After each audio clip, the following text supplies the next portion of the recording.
Bienvenue sur Analyse du Monde, la chaîne dissidente qui donne des informations peu connues et multithématiques.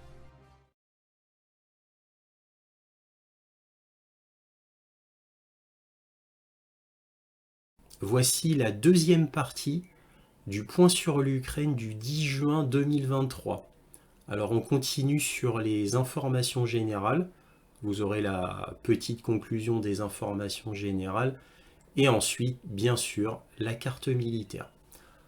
Alors, apparemment, on a appris que Artyomovsk, qui fut appelé avant Bakhmout, a été le quartier général de toute l'Ukraine de l'Ouest pour le gouvernement de Kiev. Donc cette ville fut extrêmement importante, immensément fortifiée, avec des HIMARS, des S-300 et de nombreux dépôts de munitions. Artyomovsk fut choisi pour sa position stratégique concernant les nœuds ferroviaires et nœuds routiers, pouvant donc avoir une importance logistique extrêmement importante. Vous voyez, il y a vraiment nul hasard, hein. Voilà pourquoi Bakhmout, maintenant Artyomovsk, était si importante pour Zelensky et pourquoi il a engagé tant de forces dedans. Et ben voilà, on a la réponse. Mais avant tout cela, avant les deux grandes offensives ukrainiennes du 4 au 6 juin, d'après les grands journaux occidentaux, cette grande offensive ukrainienne risquait fort d'être encore reportée, puisqu'elle était soi-disant, normalement, probablement pour cet automne. Ça, c'était ce que disait Zelensky dans un entretien avec le Wall Street Journal. Alors vous doutez bien, quand il a fait cette annonce au Wall Street Journal, ça a causé d'énormes doutes à l'Occident. D'autant plus que de manière concomitante, ou quasiment, Ben Wallace, le secrétaire à la défense anglais, et Jens Stoltenberg, le chef de l'OTAN, avaient annoncé dans une conférence que l'OTAN ne pouvait plus donner d'équipement militaire à l'Ukraine. Alors on a Zelensky qui dit bon, ça va être reporté probablement en automne. Ben Wallace, le secrétaire d'État à la défense anglais, et Stoltenberg disent on ne peut plus donner d'équipement militaire à l'OTAN. Vous doutez bien que là les États-Unis n'étaient vraiment pas contents, puisqu'au G7, Joe Biden avait précisé que l'attaque était imminente et qu'il connaissait même la date. Et il a précisé qu'en plus les Ukrainiens avaient tout l'équipement nécessaire. Voilà. Donc en plus le New York Times avait confirmé tout cela, que la grande offensive était imminente, que c'est allé dans l'oblast de Zaporozhye. Voilà, donc Joe Biden au G7, le New York Times qui en remet une couche. Bref, le gouvernement américain veut cette grande offensive tout de suite, maintenant. Voilà. Et c'est pour ça que malgré ce qu'a dit Zelensky au Wall Street Journal, que ça devait être reporté en automne, bah, au final ils l'ont fait. Ils l'ont lancé le 4 juin. Voilà. Donc alors qu'il n'était pas prêt, comme le disait ce haut responsable à la défense ukrainien. Mais bon. Donc dans les coulisses étatiques occidentales, mais encore une fois surtout aux États-Unis, il y avait une exaspération palpable, tangible, hein, à peine cachée concernant l'Ukraine, qui n'arrête pas de reporter cette grande offensive. Il la reporte depuis l'été de l'année dernière, hein, je vous rappelle, hein.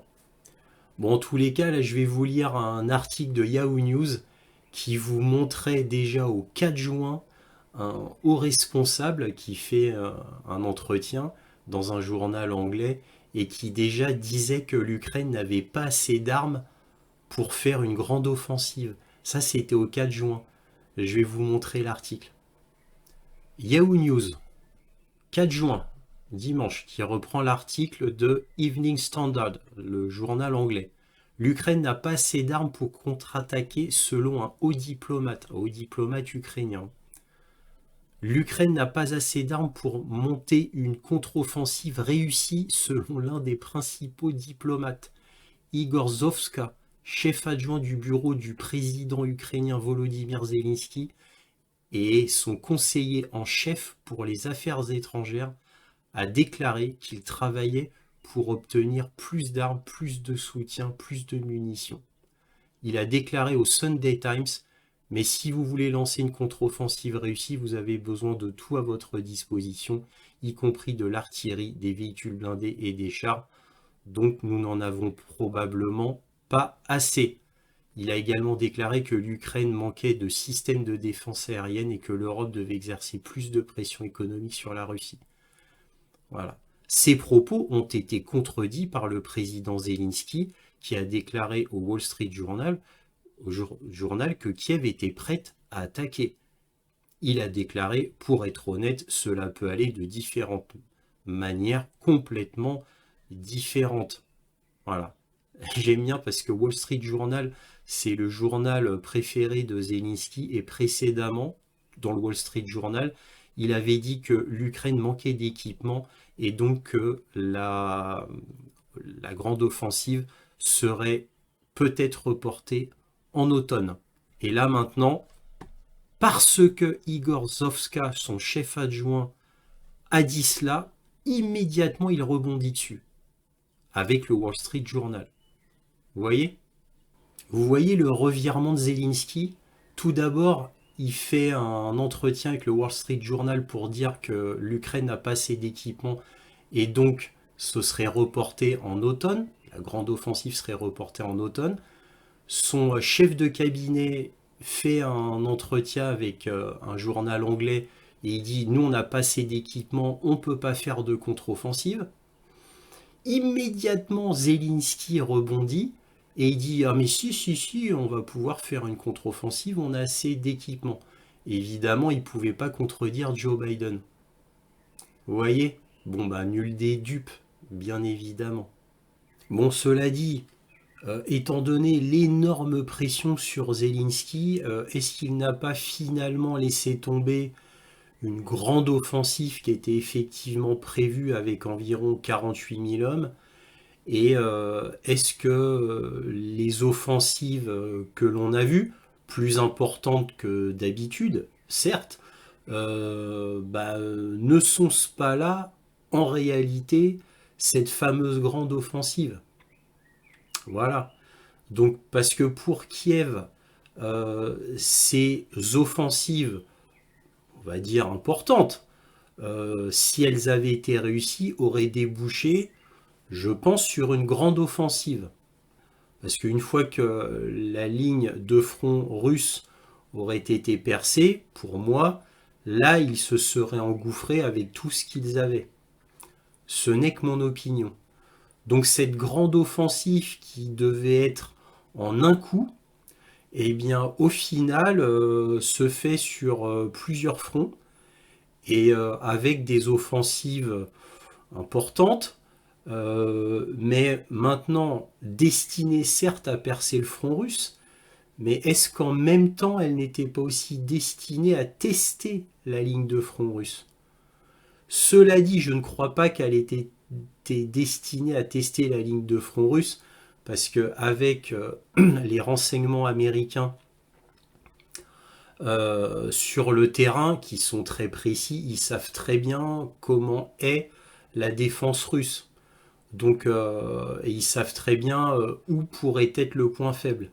Il n'y a qu'un petit problème, c'est que, et ça c'est quasi certain, c'est que là où devait être l'attaque ukrainienne pour couper en deux toute la ligne de front russe entre le sud et le nord, donc ça devait couper donc en direction de Mélitopol pour ensuite atteindre la mer d'Azov, ça devait couper l'armée russe en deux, et il n'y avait que ça comme stratégie pour être efficace tout simplement. Donc ils étaient obligés de la faire là. Le problème c'est que les Russes le savaient bien et ils ont fait des fortifications dignes de ce nom. Donc je ne crois pas que c'était pour tester les lignes de front russes. Certes, il y a eu une attaque vers Soledar. Certes, il y a une attaque vers Bakhmut. Certes, il y a une attaque dans l'oblast de Donetsk et puis évidemment sur l'oblast de Zaporojye. Mais les forces étaient trop importantes pour que ça soit juste des tests de la reconnaissance. Là, c'était pour percer les lignes de front. Mais en tous les cas, bon, ça a échoué complètement. Mais ce qui est quand même étonnant, c'est que tout cela avait déjà été annoncé médiatiquement. L'endroit où démarrerait cette fameuse offensive est quasiment le jour. Alors le New York Times disait c'est imminent. Joe Biden semblait extrêmement pressé. Voilà, donc tout ça s'est révélé vrai côté média occidental. Maintenant, le fait que le barrage de Novakarovka a été détruit, ça rebat quand même les cartes et ça rend les prédictions beaucoup plus difficiles.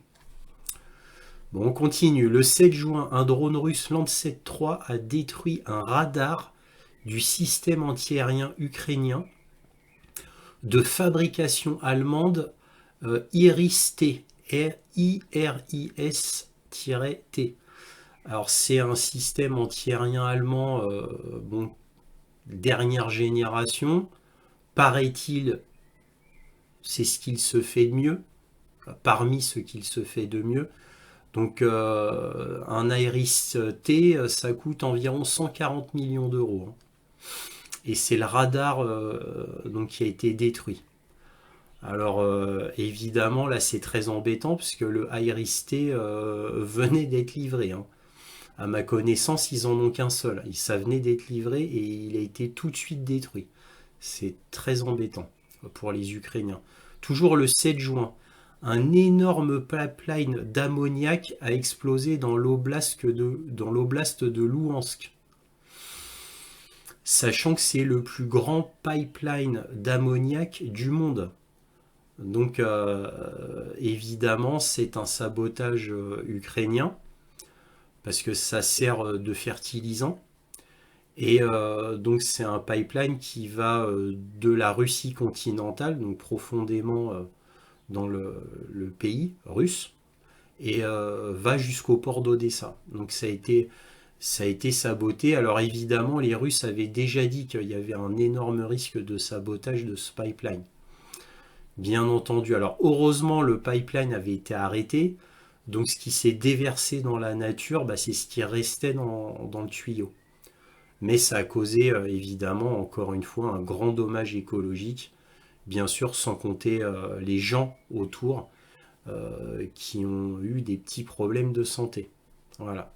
Mais nul étonnement à cela. Je vais vous lire très vite hein, l'article du Moscow Times sur cela. Alors on a sur The Moscow Times du 7 juin. The Moscow Times, c'est un journal anglais, hein. Hein, il dépend de Londres, hein, ce journal. Et donc, que dit-il? La Russie accuse l'Ukraine d'être responsable de l'explosion d'un pipeline d'ammoniac. Donc, bon, bah, ça, c'est évidemment les vapeurs qui s'en sont échappées. Moscou a déclaré mercredi qu'un groupe de sabotage ukrainien avait fait sauter le pipeline Togliatti-Odessa, donc de la ville de Togliatti en Russie vers le port d'Odessa, la ville d'Odessa, que la Russie utilisait pour exporter de l'ammoniac avant le début de son offensive de 15 mois. Un groupe ukrainien de sabotage et de reconnaissance a fait sauter lundi soir le pipeline d'ammoniac Toliati-Odessa près du village de Masyutovka dans la région nord-est de Kharkov, a indiqué le ministère russe de la Défense, ajoutant que des civils avaient été blessés. Des images publiées sur les réseaux sociaux montraient que de la fumée blanche sortant du pipeline Toliati-Odessa, qui est le plus long pipeline d'ammoniac du monde et s'étend sur environ 2500 km. Le ministère a indiqué que des civils avaient été blessés, ajoutant qu'ils avaient reçu les soins médicaux nécessaires. Pendant ce temps, le gouverneur de la région ukrainienne de Kharkov a accusé mardi les forces russes d'avoir bombardé l'oléoduc. Les services d'urgence ont été déployés sur le site, a déclaré Olei Sineyoubov, le gouverneur de la région ukrainienne de Kharkov, dans un article du Télégramme. Voilà. Donc là, on a des petites images qui montrent évidemment la fuite de l'ammoniac. Alors comme vous avez pu le remarquer, cet incident, ce sabotage, du pipeline d'ammoniac de 2500 km de long, eh bien, on n'en parle pas dans les médias. C'est resté secret. Parce que, comme tout le monde sait bien que ce sont les Ukrainiens qui ont fait cet acte terroriste, eh bien, les médias occidentaux ont peur que ça fasse la goutte d'eau qui fait déborder le vase. C'est-à-dire que les gens en auraient marre des actes terroristes ukrainiens. Puisque entre Belgorod, ça a été très fort, hein, très ennuyeux pour Washington, hein, Belgorod. C'est-à-dire l'invasion de deux milices, soi-disant, deux milices en Russie, dans l'oblast de Belgorod. Ça a été un gros coup ennuyant pour Washington, hein. Parce que comme c'est deux milices néo-nazis, évidemment, ça passe pas bien non plus. Plus le barrage de Nova-Karovka, plus le pipeline d'ammoniac, ça ferait beaucoup, beaucoup d'actes terroristes. Donc inacceptable. Alors, tout comme le Nord Stream, tout comme la centrale nucléaire de Zapalojié, tout comme Nova-Karovka et tout comme le pipeline d'ammoniac, eh bien, comme tout le monde sait que ce sont les Ukrainiens qui ont fait ces sabotages, puisque ça ne profite qu'à eux, et que toutes ces infrastructures appartiennent aux Russes, et le fait que cela soit saboté, eh bien, ennuie les Russes, parce que comme ça a été noté dans l'article de Moscow Times, eh bien, ce pipeline permettait de faire commerce d'ammoniac qui sert de fertilisant. Donc évidemment, c'est ennuyeux pour les Russes, même si certes les vannes avaient déjà été fermées. Mais comme le Nord Stream, comme ce fut le cas des Nord Stream où les vannes étaient fermées, eh bien, il restait du gaz à l'intérieur, d'où encore un énième problème écologique que vont avoir les Russes sur le dos, parce que tout ça se fait sur territoire russe, hein. Pas du côté ukrainien, faut le rappeler, hein. Voilà. Donc ça, c'était pour le pipeline d'ammoniac. Alors maintenant, on a aussi un sujet va être la conclusion, c'est l'armée ukrainienne est-elle proche de la déroute? Bah, nous avions eu d'énormes dépôts de munitions à Khmelnytsky, à Khmelnytsky, le dépôt de munitions était tellement énorme parce qu'il n'y avait que des munitions apparemment occidentales, c'est-à-dire missiles, obus spécifiques, euh, munitions à l'uranium appauvri, et éventuellement des véhicules blindés Bradley et autres. Mais apparemment, c'était surtout des munitions. Bref, et des missiles. Donc, Khmelnytsky, ça a été énorme, puisque ça fait comme un champignon nucléaire, tellement ça a été énorme. Sans compter que, bon, il y aura peut-être au final des problèmes de poussière radioactive dus aux munitions anglaises à l'uranium appauvri. Ensuite, il y a eu aussi l'énorme dépôt de munitions qui a sauté à Pavlograd et à Ternopil. Voilà, donc qui ont été détruits. Plus les forteresses ukrainiennes qui sont en train d'être prises. Et des forteresses ukrainiennes extrêmement importantes, comme Ougledar, Marinka, Avdiivka, Siversk, Kupiansk. Voilà, c'est ça là les dernières forteresses importantes. Voilà, et qui sont en train d'être prises. On verra ça sur la carte militaire. Bon là maintenant je vais vous montrer un article de l'Institut royal de la guerre anglais. Donc c'est extrêmement intéressant puisque ça donne leur opinion sur l'état de l'armée russe. Alors l'article est assez long, je vais juste en lire un ou deux passages. Mais vous allez voir, c'est très très intéressant. Donc là, voici un article pris sur le site du Royal United Services Institute, donc l'Institut royal anglais pour l'étude de la guerre, qui est extrêmement prestigieux. Donc là, ça date du 19 mai 2023. mais qui déjà montrait beaucoup de choses. Alors là déjà, Midgrider, donc hachoir à viande, les tactiques russes dans la deuxième année de son invasion de l'Ukraine. Donc là, bon, il y a tout un tas de réflexions, bien entendu. En gros, bon, vous pouvez aller dessus, hein, mais en gros, là, ils disent que l'armée russe est beaucoup plus puissante que ce que les autres peuvent croire. Et là, ils montrent vraiment dans le détail tout ce que l'armée russe a été capable de faire et qui les rend vraiment redoutables. Alors, je ne vais pas passer sur tous les détails, mais j'en ai vu un, on va dire, un paragraphe qui est quand même plus intéressant que les autres.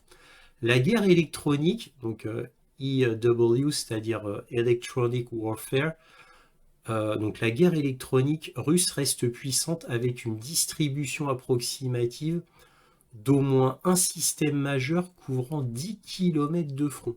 Ces systèmes sont fortement orientés vers la défaite des drones et ont tendance à ne pas essayer de déconflicter leurs effets. Alors là, j'adore la traduction euh, de l'anglais au français. Les pertes d'UAV ukrainiennes, donc c'est-à-dire en gros c'est les UAV, ce sont les drones, restent à environ 10 000 par mois. Les pertes des drones ukrainiens restent à environ 10 000 par mois. La guerre électronique russe parvient également apparemment à intercepter et à décrypter en temps réel les systèmes de communication tactique cryptés ukrainiens Motorola 256 qui sont largement utilisés par les forces armées ukrainiennes. Donc voilà, bon, ça c'est, je l'avais déjà repris cette chose-là. Mais ça, je vous l'avais déjà dit dans un autre point sur l'Ukraine, hein, le coup que les Russes arrêtaient environ 10 000 drones par mois, 10 000 drones ukrainiens par mois, à cause de la puissance de leur brouillage électronique. Donc là, vous voyez, là c'est marqué sur le site RUSI, qu'ils parviennent également à intercepter et à décrypter en temps réel les communications tactiques ukrainiennes. Voilà. Donc là, je vous lis vite fait. Les défenses aériennes russes ont également connu une augmentation significative de leur efficacité maintenant qu'elles sont installées autour d'emplacements connus et assez statiques et qu'elles sont correctement connectées. Bien que la Russie ait constamment lutté pour répondre aux menaces émergentes, elle s'est adaptée au fil du temps. Les défenses aériennes russes sont désormais évaluées par l'armée ukrainienne comme interceptant une partie des frappes du GMLRS, bon ça c'est les lanceurs de missiles, car les défenses ponctuelles russes sont directement connectées à un radar supérieur. Voilà. Donc bon, après vous voyez l'article continue, il détaille vraiment l'état de l'armée russe, hein. Donc c'est assez intéressant. Alors évidemment, je vous mettrai le lien dans la description. Donc, autre facteur qui mène à penser à la déroute ukrainienne, c'est le commentaire de Ben Wallace, le secrétaire à la défense anglais, et Stoltenberg, le chef de l'OTAN, qui ont fait un sombre commentaire en disant qu'ils ne pourraient plus donner d'équipement militaire à l'Ukraine. On parle d'équipement militaire, hein, pas de financement. Donc tout ça s'accumule, hein. Et le fait que Zaloujny soit toujours absent, donc là on est quasiment à un mois d'absence, montrerait qu'il était bien dans le quartier général du renseignement qui a été détruit à Kiev. Et pour la petite information, ça a été confirmé par tout le monde, hein, même par les Occidentaux. Donc il y a bien eu un quartier général du renseignement qui a été détruit à Kiev, avec apparemment des dizaines et des dizaines de personnes hautement importantes. Alors, il y aurait peut-être Zaloujny, mais aussi le directeur du SBU. Voilà, alors ça reste à confirmer, mais apparemment il y aurait maintenant le directeur du SBU qui est manquant. Maintenant, nous verrons bien.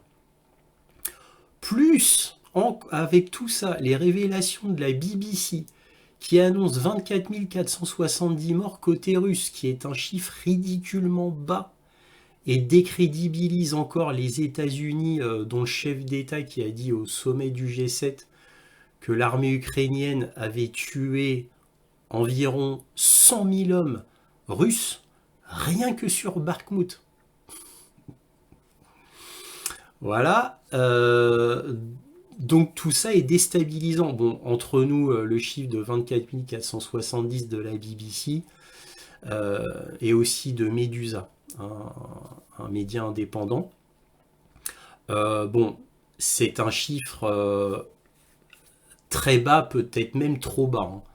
Moi, mon estimation, c'est pas 24 000 et quelques, c'est, je dirais, 35 000 hommes en tout. Les Russes auraient perdu en tout et pour tout 35 000, ça me semble la meilleure estimation. Voilà. Donc en gros, faut ajouter un peu plus de 10 000 hommes. Voilà.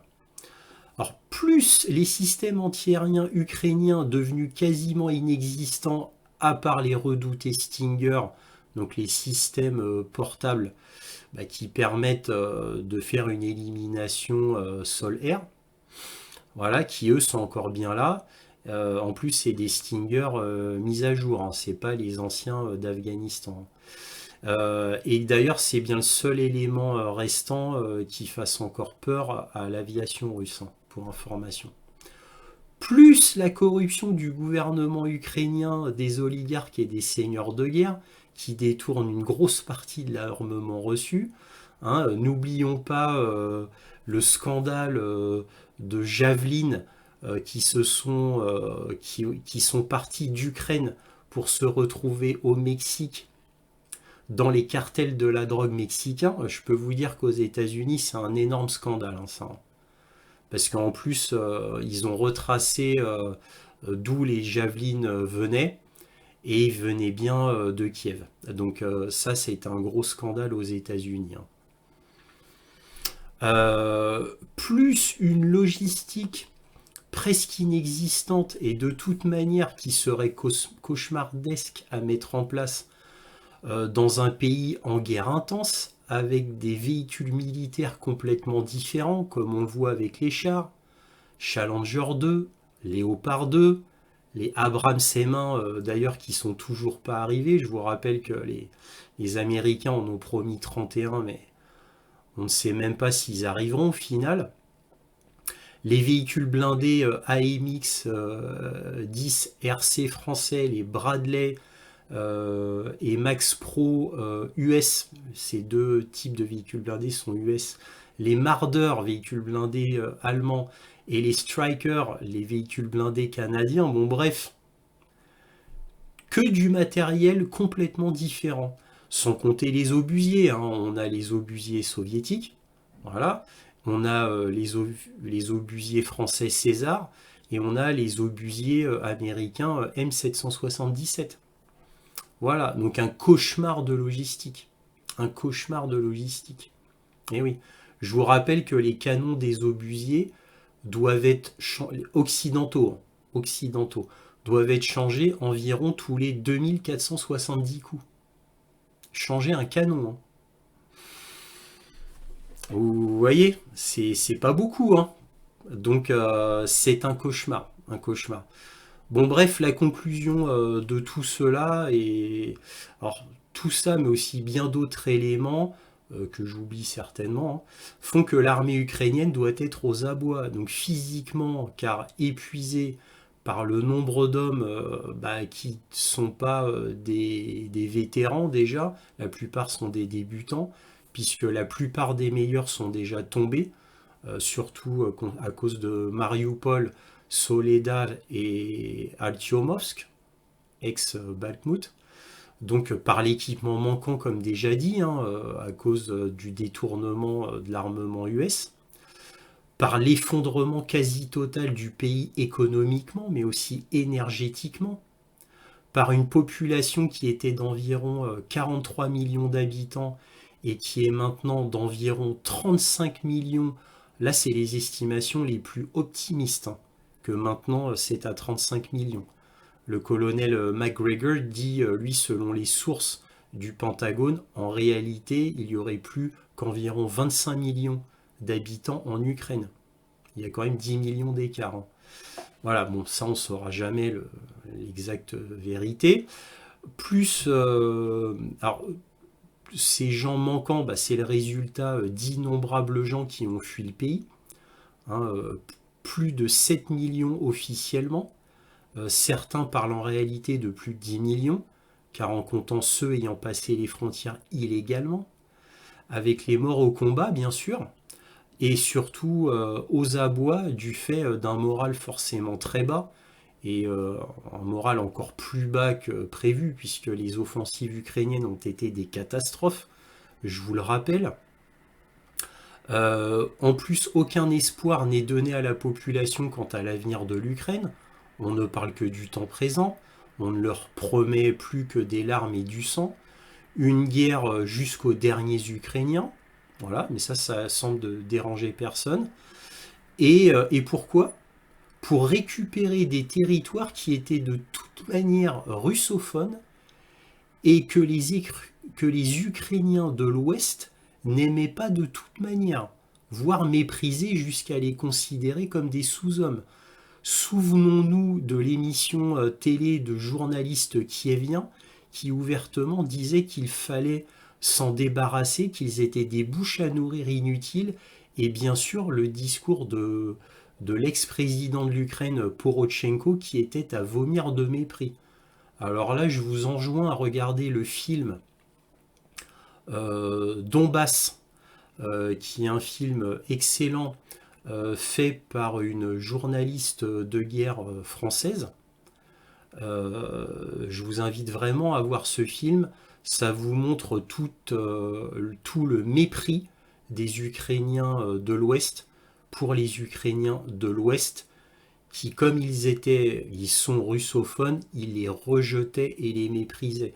D'où l'interdiction de parler la langue russe à l'Est, d'où l'interdiction d'avoir des papiers écrits en russe à l'Est. Bref, toutes les persécutions possibles pour leurs frères, entre guillemets, de l'Est ont été faites, sans compter les 8 années de bombardement du gouvernement kievien sur le Donbass, qui avait fait plus de 14 000 morts au moment où il y a eu l'invasion russe, l'opération spéciale.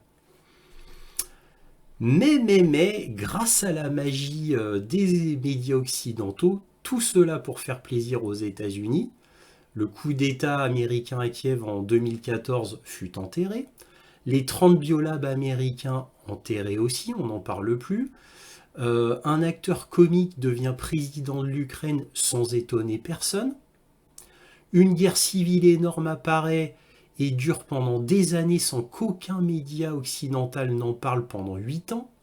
Oui, la magie des médias permet de rendre tout cela possible. Et les Ukrainiens apprennent tous ces faits lentement mais sûrement, grâce à Internet. Et oui, parce que là maintenant c'est trop gros, il y a trop de gens qui parlent de tout cela. Donc même les Ukrainiens commencent à ouvrir les yeux. Alors peut-être qu'après la guerre, toute l'Ukraine deviendra russophone car elle voudra être russophone après tout ce qu'elle aura appris de son gouvernement ukrainien, son gouvernement de Kiev néo-nazi mis au pouvoir à cause et grâce aux Américains. Quand cela sera vraiment clair pour eux, peut-être que les Ukrainiens deviendront pro-russes. Qui sait? Nous verrons bien. Maintenant, on va passer à la carte militaire. Alors voici la carte militaire. Comme d'habitude, on va commencer par le sud. Là, vous voyez, c'est l'oblast de Kherson, qui est absolument énorme. C'est un très grand oblast et très important pour les Russes. Alors évidemment, on va parler du barrage de Nova-Kakhovka qui est ici. Voilà, qui fait environ 200 mètres de long et 150 mètres a été détruit à peu près. Alors les Russes disent que c'est par un sabotage de mines. Alors pourquoi ils disent cela? Parce que l'année dernière, les Ukrainiens ont fait une tentative via des commandos de poser des mines sur le barrage de Nova Karovka, mais ils avaient échoué. Ils se sont fait pris la main dans le sac. Et en plus, d'après le Washington Post, en décembre 2022, il y a eu des tirs d'HIMARS sur le pont qui l'avait donc endommagé. Alors moi, d'après ce que j'ai compris, les Russes l'avaient réparé depuis le temps, hein. Mais bon, je ne peux pas confirmer ce genre d'informations.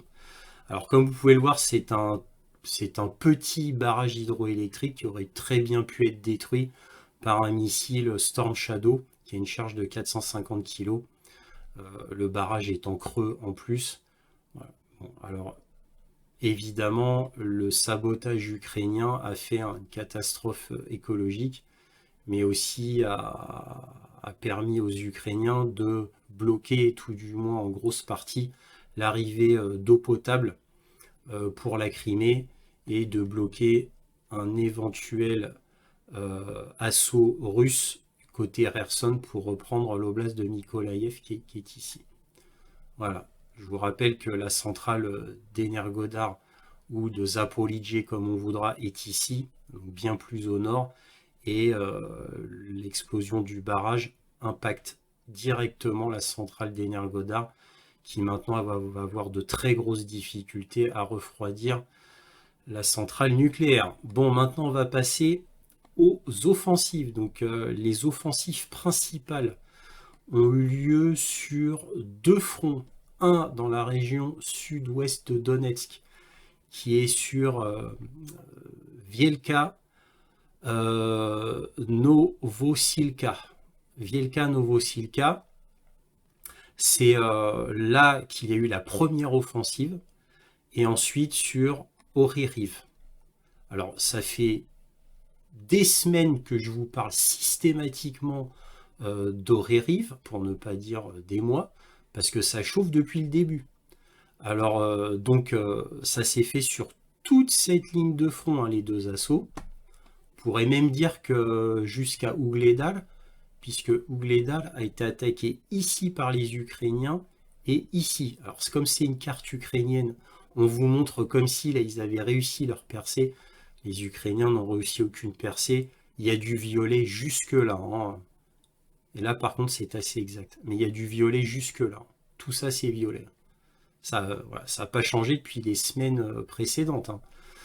Voilà. Donc ni les Russes ni les Ukrainiens n'ont fait des avancées, hein. Les Russes n'ont fait que résister aux offensives ukrainiennes. Alors, les Ukrainiens veulent absolument faire une offensive ici, donc dans l'oblast de Zaporijia principalement. Pourquoi ? Parce que, comme c'est dit dans les médias depuis des mois, ils veulent piquer sur Melitopol, l'oblast de Melitopol, et avoir accès à la mer d'Azov ici afin de couper l'armée russe en deux. Et l'objectif premier, s'ils avaient réussi leur offensive, était d'atteindre la ville de Tokmak, qui est une ville hub extrêmement importante, stratégique. Manque de chance pour les Ukrainiens, toute cette zone, c'est-à-dire de là jusque là, c'est la zone la plus fortifiée de toute l'Ukraine côté russe. Et manque de peau encore, cette zone-là, de Melitopol et de Zaporojie, toute cette zone-là est extrêmement renforcée, puisque les médias disaient que ça allait être là. Et effectivement, stratégiquement, pour couper l'armée russe en deux, ils étaient obligés de passer là. Donc aucun effet de surprise. Il faut savoir qu'il y a 5 lignes de défense. Il y en a 5 ici. En plus de cela, la ville de Tokmak, qui est absolument stratégique, extrêmement stratégique. Comme les Russes le savaient, ils ont fortifié Tokmak comme un château fort, à 360 degrés. C'est-à-dire que Tokmak, en 6e barrière de défense, est totalement protégé. Alors, ça va être extrêmement difficile pour les Ukrainiens, ne serait-ce que de s'approcher de Tokmak. Voilà. Alors, je vous rappelle, il y a au minimum 5 lignes de défense dans toute la zone violette que je vous ai montrée. C'est-à-dire, tout ça, il y a au minimum 5 lignes de défense. Et dans certains endroits, comme ici ici et surtout ici, il y en a 6. Voilà. Alors évidemment, ils n'ont même pas pu percer la première zone de défense, hein. Donc c'est mal barré pour les Ukrainiens. Bon, Ougledar c'est en russe, hein. Vuhledar c'est en ukrainien. Je vous avais déjà dit que les attaques ukrainiennes étaient comme ça, de ce côté, très exactement. Malinka, c'est comme d'habitude. Malinka, on peut dire que c'est exactement le sort de Bakhmut dans ces dernières heures. Altiomovsk, hein, maintenant qu'on devrait l'appeler. Altiomovsk, hein, c'est le nouveau nom qu'il faut utiliser maintenant. Avdiivka, Avdiivka, forteresse extrêmement importante. En fait, c'est la plus importante, là, pour l'instant, en Ukraine. Présentement. C'est la plus importante. Voilà. Avant, c'était Altiomovsk, maintenant, c'est Avdiivka, hein. Voilà. C'est la zone la plus importante pour les Ukrainiens et donc pour les Russes. C'est dans un chaudron, c'est exactement dans le même cas que Bakhmut, c'est-à-dire, et même encore plus facile pour les Russes que Bakhmut, puisque c'est déjà dans un chaudron qui se referme très lentement et quotidiennement. Alors c'est 100 mètres pris par là, 200 mètres pris par là par les Russes. Ça va très très très lentement, mais sûrement. Donc les Russes avancent toujours. Pour Artyomovsk, pas grand-chose à dire. Euh, à part les offensives que je vous ai montrées, sur tout le reste du front, c'est figé. Tout est figé. Alors il y a des attaques, hein, ça se combat partout, bien évidemment, mais c'est figé, hein. Donc je peux juste vous dire que Ivanivski, les Russes ont pris le sud de la ville, mais ça fait des semaines et des semaines qu'ils ont pris le sud de la ville. Je vous répète toujours la même chose. Les Ukrainiens se battent très très bien et très très farouchement. Ont-ils le choix? Parce que ceux qui se battent pour Avdiivka ou qui se battent pour Ivanivski, ils se battent pour leur vie. Il n'y a pas de retraite, hein. Ils n'ont pas le droit à la retraite. Ils se battent pour leur vie. Alors oui, ils se battent bien. Ils n'ont pas le choix de toute manière. Ils tiennent bon, hein. Chassivyar sera une future forteresse. Et comme je vous le dis depuis un an maintenant, eh bien, le rêve des Russes, là, c'est de prendre Kramatorsk et ensuite Slaviansk. Ce sera un signe énorme au niveau de l'Ukraine. Si ces deux villes-là sont prises, ce sera la fin. Siversk, autre endroit extrêmement important pour les Russes à prendre et donc extrêmement pour les Ukrainiens. Un hub ferroviaire et routier. Siversk, c'est très important. Je répète toujours la même chose, rien n'a bougé. Kupiansk, le dernier élément très important concernant l'Ukraine, ça se combat fortement, comme vous pouvez le voir, hein, vous voyez la forme là qui change, vous voyez une avancée russe là, qui s'incruste le long du fleuve Oskal, le fleuve Oskal. Donc là, les Russes avancent. Alors là, je fais un erratum puisque j'avais une source russe qui me disait sur Telegram qu'ils étaient à 1 kilomètre de Kupiansk. Au final, j'ai vérifié parce que les autres sources russes que j'avais me disent non, non, non, c'est pas vrai, c'est pas 1 kilomètre. Mais en fait, ils sont à 8 km. Ils sont à 8 km. Donc ma source russe était un peu trop optimiste. D'ailleurs, je vais l'écarter. En tous les cas, voilà, ils sont à 8 km, ce qui est rien du tout de Kupiansk. Ils ont pas mal avancé, mais ils ont pas mal avancé des semaines précédentes, hein, pas cette semaine. Ça avance très très doucement, le front est quasiment figé. Ça se bat partout, hein. Ça se bat partout, hein, bien sûr, mais c'est figé. Toutes les attentions, que ça soit russe ou ukrainien, sont concentrées ici. Voilà, sur toute cette zone. Voilà ce qu'on pouvait dire sur la carte militaire. Voilà, cette deuxième partie est finie. Si cette vidéo vous a plu, un petit pouce, un abonnement, un commentaire pour me dire ce que vous en avez pensé, éventuellement un petit don, lien dans la description. Merci beaucoup de votre soutien à Analyse du Monde, aussi appelé Réinformation sur le monde sur YouTube. Et toujours, soyez curieux.